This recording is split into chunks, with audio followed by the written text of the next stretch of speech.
P C ജോർജിൻ്റെയും മകൻ Sean ജോർജിൻ്റെയും വിമർശനങ്ങൾക്ക് പിന്നാലെ, പ്രസ്താവനയ്ക്ക് പിന്നാലെ ഇപ്പോൾ ക്രൈസ്തവ സഭകളൊന്നാകെ BJPക്കെതിരെ തിരിയുന്ന ഒരവസ്ഥയാണുള്ളത്. കത്തോലിക്ക സഭാ ദിനപത്രമായ ദീപികയിൽ ഈ പോളിംഗിന് തൊട്ടു മുൻപ് തലേ ദിവസം UDFനെ അല്ലെങ്കിൽ BJPയെ വിമർശിച്ചുകൊണ്ട് UDFനെ ഏറെക്കുറെ പിന്തുണച്ചുകൊണ്ടുള്ള ലേഖനം വന്നിരുന്നു. അതാണ് പി സി ജോർജിനെയും ഷോൺ ജോർജിനെയും ചൊടിപ്പിച്ചത്. സഭാ നേതൃത്വത്തിനെതിരെ, ബിഷപ്പിനെതിരെ വരെ അധിക്ഷേപിച്ചുകൊണ്ടുള്ള പരാമർശങ്ങൾ പി സി ജോർജിന്റെ ഭാഗത്തുനിന്നുണ്ടായി. കാഞ്ഞിരപ്പള്ളി ബിഷപ്പ് മഠത്തിൽ വരെ വിളിച്ച് UDFന് വോട്ട് ചെയ്യണമെന്ന് പറഞ്ഞു. രാഷ്ട്രീയ ഊളത്തരം മെത്രാൻമാർ കാണിക്കരുത്, എന്തിനാണ് ഇവരൊക്കെ രാഷ്ട്രീയത്തിൽ ഇടപെടുന്നത് എന്ന് ചോദിച്ചായിരുന്നു പി സി ജോർജ് എത്തിയത്. അതിന് പിന്നാലെ ദീപികയിൽ വീണ്ടും ഇവരെ വിമർശിച്ചുകൊണ്ടുള്ള ലേഖനങ്ങൾ വരുന്നത് നമ്മൾ കണ്ടു. ഏറ്റവും ഒടുവിൽ പോലും ഷോൺ ജോർജ് ഉൾപ്പെടെ സഭയ്ക്കെതിരെയല്ല പറഞ്ഞത്, ദീപികയുടെ തലപ്പത്ത് ചില രാഷ്ട്രീയ ലക്ഷ്യം വെച്ചുകൊണ്ടുള്ള ചിലരുണ്ട്. അപ്പോൾ അവരാണ് ഇത്തരം ലേഖനങ്ങൾ എഴുതുന്നത്, രാഷ്ട്രീയ നിലപാട് വ്യക്തമാക്കുന്നത്. അതിനെതിരെയാണ് പറഞ്ഞ് രംഗത്തെത്തിയത് എന്നൊക്കെ ഷോൺ ജോർജ് വിശദീകരിക്കാനൊക്കെ നോക്കുന്നുണ്ടായിരുന്നു. പക്ഷേ ഇന്നിപ്പോൾ പാലാ ബിഷപ്പ് ഉൾപ്പെടെ എന്തുകൊണ്ട് പരസ്യമായും രഹസ്യമായും രാഷ്ട്രീയം പറഞ്ഞുകൂടാ എന്ന് ചോദിച്ച BJPക്കെതിരെ രംഗത്തെത്തുന്നത് കണ്ടു. അതിനിടെയാണ് വലിയ തിരിച്ചടി ഈ തെരഞ്ഞെടുപ്പിൽ BJPക്ക് നേരിടേണ്ടി വന്നേക്കും. ക്രിസ്ത്യൻ ഔട്ട്റീച്ച് ഒക്കെ പാളിപ്പോയി എന്ന വിലയിരുത്തലൊക്കെ BJP കേന്ദ്രങ്ങളിൽ നിന്ന് ഉയരുകയും ചെയ്യുന്നുണ്ട്. സഭയും BJPയും നേർക്കുനേർ നിൽക്കുകയാണോ എന്നാണ് നമ്മൾ പരിശോധിക്കുന്നത്. ഇതിൽ പി സി ജോർജും ഷോൺ ജോർജും ഒരല്പം അതിരുവിട്ട് ഇടപെട്ടു പോയോ? അതാണോ പാളിച്ചയായത്? അതൊന്നും അല്ല ദിവ്യ. ഇത് സഭയും BJPയും എന്തുകൊണ്ട് എതിര് നിൽക്കാതിരിക്കണം എന്നുള്ളതാണ് എൻ്റെ ചോദ്യം. അത് സ്വാഭാവികമായി എതിർ നിൽക്കേണ്ട രണ്ട് വിഭാഗങ്ങളാണ് എന്നുള്ള കാര്യം.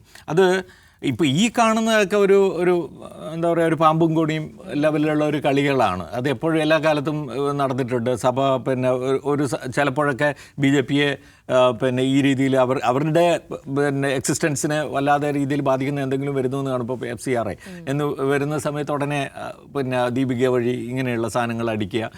എന്നാൽ മറ്റൊരു വശത്ത് അവരുടെ കാര്യങ്ങൾ നടക്കുന്നതിന് വേണ്ടിയിട്ടുള്ള ഏർപ്പാടുകൾ ചെയ്യുക. ഇതൊക്കെ സഭയുടെ മേലധ്യക്ഷന്മാരും പിതാക്കന്മാരും ഒക്കെ സ്ഥിരമായിട്ട് ചെയ്യുന്നുണ്ട്. അത് കൂടി അറിഞ്ഞുകൊണ്ടും അതിൻ്റെ ഒരു സ്വഭാവം, ഇവരുടെയൊക്കെ സ്വഭാവം നന്നായിട്ട് മനസ്സിലാക്കിയിട്ടൊക്കെയാണ് ഷോണും PC ഒക്കെ സംസാരിക്കുന്നത്. അത് നമുക്കറിയാം. പക്ഷേ അതേസമയം ഈ ബാബോയ കൊടാലി പോലെ ഇങ്ങനെ PC ജോർജും ഷോണും ഇങ്ങനെ പറഞ്ഞുകൊണ്ടിരിക്കുന്നതും വലിയ കാര്യമില്ല എന്ന് അവർക്കും അറിയാം. അതുകൊണ്ട് ഇതിൽ നമ്മൾ കാണുന്ന സാധനത്തിന് വലിയ വില ഞാൻ കൽപ്പിക്കുന്നില്ല. പക്ഷേ അതേസമയം തന്നെ സഭയും BJPയും എന്ന് പറയുന്നത് ഒരിക്കലും ഒത്തുപോകാൻ കഴിയുന്ന ഒന്നല്ല എന്നുള്ളത് 100% ഉറപ്പാണ്. അത് ഒന്നല്ലെങ്കിൽ മറ്റൊരു രീതിയിൽ അത് വെളിപ്പെട്ടുകൊണ്ടേയിരിക്കും. അത് ഇവരുടെ എന്ന് വെച്ചാൽ BJPക്ക് കേരളത്തിൽ എന്തെങ്കിലും നേടിയെടുക്കണമെങ്കിൽ അവരുടെ വോട്ട് പോരാ, ഒരു അഡീഷണൽ ചങ്ക് ഓഫ് വോട്ട്സ് അവർക്ക് ആവശ്യമുണ്ട്. അത് കിട്ടാൻ സാധ്യത ഏക ഗ്രൂപ്പ് എന്ന് പറയുന്നത് ക്രൈസ്തവ വിഭാഗമാണ്. അതുകൊണ്ടാണ് അവർ ഈ ശ്രമങ്ങൾ മുഴുവൻ നടത്തുന്നത്.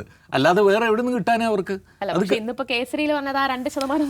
അതാ പറയുന്നത്. അപ്പം അതിൽ ആ 2% വോട്ട് കിട്ടാനുള്ള ഒരു ശ്രമമാണ് ഇവർ നടത്തിക്കൊണ്ടിരിക്കുന്നത്. പക്ഷേ ഇപ്പോൾ വന്ന് നമ്മൾ മനസ്സിലാക്കേണ്ടത് കേസരിയാണ് സത്യസന്ധമായി കാര്യങ്ങൾ പറഞ്ഞത് എന്ന് വേണമെങ്കിൽ നമുക്ക് പറയാം. കാരണം അവർ മറയില്ലാതെ കാര്യം പറഞ്ഞിരിക്കുന്നത്, നിങ്ങളുടെ ഈ 2% വോട്ടൊന്നും കൊണ്ട് ഞങ്ങളെ ഭീഷണിപ്പെടുത്താൻ നോക്കണ്ട എന്ന് തന്നെയാണ് പറഞ്ഞിരിക്കുന്നത്.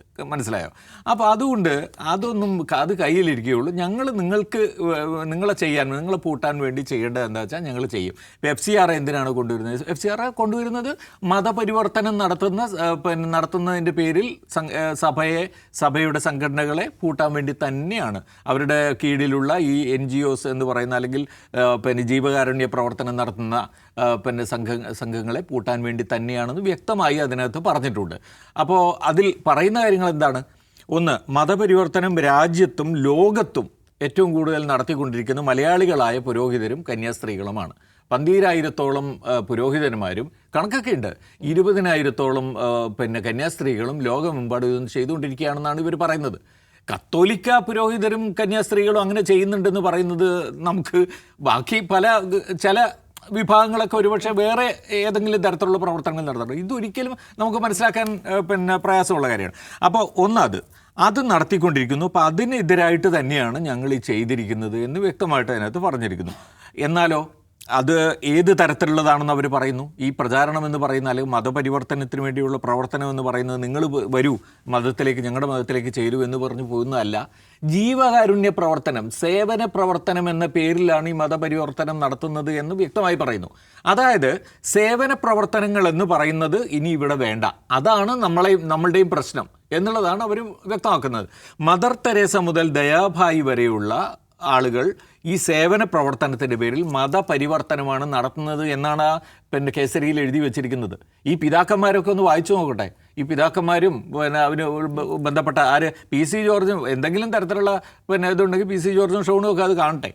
ഇവർ നടത്തിക്കൊണ്ടിരിക്കുന്നത് അതാണെന്നാണ് അതിൽ എഴുതി വെച്ചിരിക്കുന്നത്. അപ്പോൾ യഥാർത്ഥത്തിൽ അതാണ് സത്യസന്ധമായ അവരുടെ പറച്ചിൽ എന്ന് വേണമെങ്കിൽ പറയാം. പിന്നെ ഷോൺ പറയുന്നതോ PC പറയുന്നതോ BJPയിലെ മറ്റ് സുരേഷോ അവരൊക്കെ എന്തൊക്കെയോ പറയുന്നുണ്ട്, ഇതൊന്നുമല്ല സത്യം. അവരെ സംബന്ധിച്ചിടത്തോളം പിന്നെ അതിൽ വ്യക്തമായൊരു വാചകമുണ്ട്. എന്താണ്? സഭയും BJPയും തമ്മിലുള്ള പ്രശ്നം എന്ന് പറയുന്നത് മതപരിവർത്തന പ്രശ്നമാണെന്നാണ്. അപ്പോൾ ഈ മതപരിവർത്തനം എന്ന് പറയുന്ന ഏതോ തരത്തിലുള്ള ഒരു പിന്നെ സംഗതിയെ പൊലിപ്പിച്ച് അങ്ങേയറ്റം വലുതാക്കി അത് ലോകത്ത് തന്നെ എന്തോ ഒരു വലിയ സംഭവമാണെന്ന് വരുത്തി അതിന് മുഴുവൻ കാരണക്കാരായ കേരളത്തിലെ പാതിരിമാരെയും കേരളത്തിലെ കന്യാസ്ത്രീകളെയൊക്കെ ശിക്ഷിക്കണം എന്നുള്ളതാണ് ഇവരുടെ ഉദ്ദേശം. അപ്പോൾ അതിൻ്റെ ഭാഗമായി കൊണ്ടുവരുന്നതാണ് FCRA എന്നുള്ളത് വളരെ വ്യക്തമായി. അപ്പോൾ ഇനിയെങ്കിലും അവരത് ആലോചിക്കണം. ഇനിയെങ്കിലും സഭാ നേതൃത്വമാണ് ആലോചിക്കേണ്ടത് എന്ത് തരത്തിലുള്ള നിലപാടാണ് ഇവരോട് എടുക്കേണ്ടത്. ഇപ്പം ദീപികയിൽ എന്തെങ്കിലുമൊക്കെ എഴുതി വെച്ചു എന്നുള്ളത് കൊണ്ട് ഞങ്ങളെല്ലാം തികഞ്ഞു, ഞങ്ങൾ പറയേണ്ടതെല്ലാം പറഞ്ഞു എന്ന് ഇവർ കരുതിയിട്ട് കാര്യമില്ല. ഈ FCR ഇപ്പോൾ പിന്നെ സഭാ സമ്മേളനം മെയ് 16 വീണ്ടും വരാൻ പോവുകയാണ്. അപ്പോൾ പ്രത്യേക സെഷൻ വരുന്നത് വനിതാ സംവരണ ബിൽ പാസ്സാക്കാനാണെന്ന് പറയുന്നു. പക്ഷേ നമുക്കറിയില്ല പിന്നെ FCRA ഭേദഗതി കൂടി എടുക്കുന്നുണ്ടോ എന്നുള്ളത് നമുക്കറിയില്ല. അപ്പോൾ വളരെ അടുത്തെത്തിയിരിക്കുന്നു, സഭയുടെ വളരെ അടുത്തെത്തിയിരിക്കുന്നു എന്ന് ഞാൻ പറയും. അത് മനസ്സിലാക്കി അവർക്കത് കൈകാര്യം ചെയ്യാൻ കഴിഞ്ഞാൽ അവർക്ക് തന്നെയാണത് ഗുണം. അല്ലാതെ ഇലക്ഷൻ കാലത്ത് കുറച്ച് അങ്ങോട്ടും മറ്റൊരു സമയത്ത് കുറച്ച് ഇങ്ങോട്ടും ഒക്കെ ആയിട്ടുള്ള സമീപനം കൊണ്ട് പോയി കഴിഞ്ഞാൽ അവർ അബദ്ധത്തിലായിരിക്കും സഭ ചെന്ന് ചാടുക എന്നാണ്. ജമീനി, എത്രയൊക്കെ കേക്കും വൈനുമായി അരമനകൾ കയറിയായാലും ഒന്നിച്ചു പോകാൻ കഴിയുന്നവരല്ല ഇവർ എന്ന് വ്യക്തമായി കഴിഞ്ഞിരിക്കുകയാണോ? അങ്ങനെ ഞാൻ കരുതുന്നില്ല. ഒന്നിച്ചു പോകാൻ പറ്റും. കേരളത്തിലെ സവർണ ക്രിസ്ത്യാനികൾക്കും BJPക്കും നല്ല വ്യക്തമായും കൃത്യമായും ഒന്നിച്ചു പോകാൻ പറ്റും. ക്രിസ്ത്യാനികളെന്ന് പറഞ്ഞാൽ ഒരു ഏകശിലാരൂപമല്ല. ഇവിടെ സവർണരുണ്ട്, അവർണരുണ്ട്, ഇതിലും താഴെയുള്ള ആളുകളുണ്ട്. അങ്ങനെയാണ് ക്രൈസ്തവ സഭകളുടെ ഒരു രീതി. അതിൽ സഭയ്ക്ക് BJPയുമായി ഡീൽ ചെയ്യാൻ പറ്റുന്ന ഒരു വിഭാഗം എന്ന് പറഞ്ഞാൽ ഇപ്പോൾ പ്രശ്നം ഉണ്ടാക്കിക്കൊണ്ടിരിക്കുന്ന കേരളത്തിലെ കത്തോലിക്ക സഭകളിലെ സീറോ മലബാർ, സീറോ മലങ്കര സഭകൾ, പിന്നെ പ്രൊട്ടസ്റ്റന്റ് സഭകളിൽ യാക്കോബായ, ഓർത്തഡോക്സ്, അങ്ങനെ കുറേ ആളുകളുണ്ട്. Fair skinned Christians of Kerala അങ്ങനെ തന്നെ പറയണം. അതാണ് അതിൻ്റെ ബേസിക് സാധനം. ആ ആളുകൾക്ക് പ്രശ്നം FCRA ആണ്. FCRA ഒരു വയറ്റിത്തരിക്കുന്ന പ്രശ്നമാണ്. ഒരുപാട് പൈസ വിദേശത്ത് നിന്ന് വരുന്നുണ്ട്. അത് ഈ സഭയുടെ പല പരിപാടികളുടെയും ആണിക്കല്ലാണ്. അപ്പോൾ അത് ബാധിക്കുമ്പോൾ സ്വാഭാവികമായി സഭ ഇടപെടും. അത് വളരെ കൃത്യമാണ്. ഇത് മാത്രമല്ല, ഇന്ന് പാലാ ബിഷപ്പ്, ഏത് പാലാ ബിഷപ്പ്? ലവ് ജിഹാദ് ഉണ്ടെന്ന് പറഞ്ഞ പാലാ ബിഷപ്പാണ്. നമ്മളത് ഇത് മറന്ന് സംസാരിക്കരുത്. ലവ് ജിഹാദ് അല്ല, നാർക്കോട്ടിക് ജിഹാദ് ഉണ്ടെന്ന ലോക അബദ്ധവും വിഡ്ഢിത്തവും പറഞ്ഞ ഒരു ബിഷപ്പ് ആണ് ഇപ്പോൾ BJPക്കെതിരെ നിൽക്കുന്നത്. രണ്ടും അവരുടെ എക്സ്റ്റൻസിൻ്റെ പ്രശ്നമാണ്. അവർ വിചാരിക്കുന്നു ഞങ്ങളുടെ മതത്തെ വേറൊരു മതം വന്ന് ആക്രമിക്കുന്നു എന്ന് കരുതുന്നു. അപ്പോൾ അതിനെതിരെ നിൽക്കുന്നു.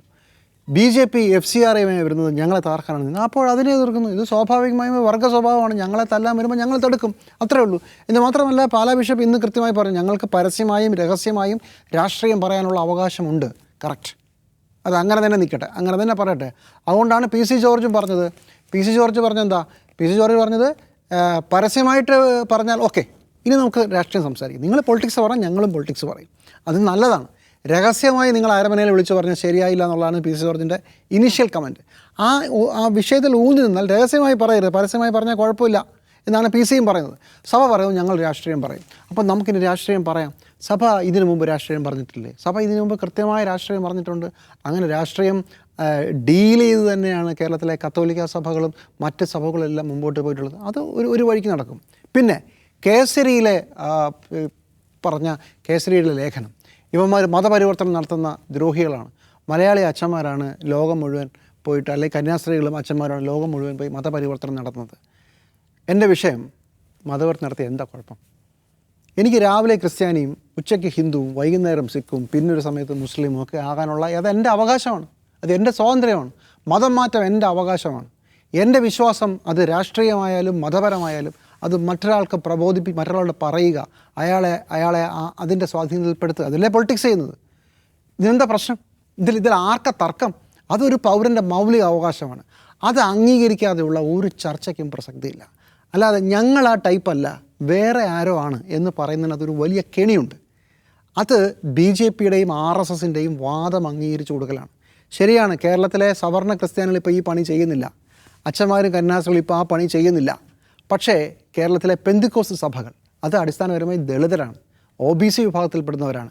അവരാണ് നോർത്ത് ഇന്ത്യയിലെ പല സ്ഥലങ്ങളിലും പോയി ഈ അടി മുഴുവൻ വാങ്ങിക്കുന്നതും ഇത് മുഴുവൻ ചെയ്യുന്നതും. ആസ് പെർ സ്ക്രിപ്ചർ നിങ്ങളുടെ പണി ഇത് തന്നെയാണ്. ഇപ്പം കത്തോലിക്ക സഭ എത്ര ന്യായം പറഞ്ഞാലും നിങ്ങളുടെ പണി ലോകമെങ്ങും പോയി എൻ്റെ സുവിശേഷം പറയുക എന്നത് തന്നെയാണ്. അപ്പോൾ പിന്നെ നമുക്ക് അഡ്ജസ്റ്റ് ചെയ്യാൻ വേണ്ടി ഈ സുവിശേഷം എന്ന് പറഞ്ഞാൽ നല്ല വാർത്തയാണ്, അത് നല്ല കാര്യം പറയലാണെന്നൊക്കെ വേണം ഒരു വിഭാഗം പറയും. അതല്ല, ക്രിസ്തു മതത്തിലേക്ക് ആളുകളെ ചേർക്കലാണെന്ന് വേറൊരു വിഭാഗം പറയും. ഏതുമായിക്കോട്ടെ, ഇത് രണ്ടിനും ഒരു പൗരൻ, ഇന്ത്യൻ ഭരണഘടന ആ സ്വാതന്ത്ര്യം തരുന്നുണ്ട്. ആ സ്വാതന്ത്ര്യമാണ് ഓരോ സംസ്ഥാനങ്ങളിലായിട്ട് കവർന്ന് പൊയ്ക്കൊണ്ടിരിക്കുന്നത്. അതാണ് അടിസ്ഥാന പ്രശ്നം. ആ വിഷയത്തിൽ കത്തോലിക്ക സഭ മിണ്ടില്ല എന്നാണ് ഞാൻ വിചാരിക്കുന്നത്. ഇവിടെ അടി വാങ്ങിക്കുകയും കൊല്ലപ്പെടുകയും ജയിൽ കിടക്കുകയും ചെയ്യുന്നത് മുഴുവൻ ഇവിടുത്തെ ദളിതരായ ക്രൈസ്തവർ ഉൾപ്പെടുന്ന പെന്തിക്കോസ്ത് സഭകളാണ്. അവർക്ക് വേണ്ടി ഒരാളും ഉണ്ടാവില്ല. ഇതിനിടയ്ക്ക് BJPക്കാർക്ക് ആൾ മാറി കിട്ടുന്ന തല്ലാണ് ഈ അച്ഛന്മാർക്കും കന്യാസിമാർക്കുള്ളത്. പൊതുവെ അവർ ചെയ്യാറില്ല. ഇപ്പോൾ പണ്ട് ചെയ്യുമായിരുന്നു. ഇപ്പോൾ ഈ പുതിയ കാലത്ത് അത് മാറി കുറച്ച് ഡിഫൻസിലേക്ക് അവർ പോയിട്ടുണ്ട്. അപ്പോൾ വിഷയം കത്തോലിക്ക സഭ മതപരിവർത്തനം നടത്തുന്നോ ഇല്ലെന്നുള്ളതല്ല, മതപരിവർത്തനം അല്ലെങ്കിൽ മതപ്രബോധനം എന്ന് പറയുന്നത് ഒരു ഇന്ത്യൻ പൗരൻ്റെ അവകാശമാണെന്ന് പറയാതെ ഈ കേസരിയിലെ ലേഖനത്തിന് മറുപടിയില്ല. അതാണ് ഇതിൻ്റെ ക്രക്സ് വിഷയം. കേരളത്തിലെ PC ജോർജ് വേഴ്സസ് കത്തോലിക്ക സഭ നമ്മൾ നാളെ ചിലപ്പോൾ ഇവരെ ഒരു കസേരയിൽ ഒരു വശത്ത് കാണും. ക്രൈസ്തവരുടെ 2% വോട്ടില്ലെങ്കിൽ ആ വോട്ട് വേണ്ട എന്ന് RSS പറഞ്ഞു കഴിഞ്ഞു. പക്ഷേ ഇതേ നിലപാട് തന്നെയാണ് BJP സംസ്ഥാന നേതൃത്വത്തിന് എന്നറിയണം. ഇനി ഈ പ്രശ്നം ഡീൽ ചെയ്യാൻ BJP നേതൃത്വത്തിന് കഴിയുമോ എന്നുകൂടി നമുക്ക് കാത്തിരുന്ന് കാണാം.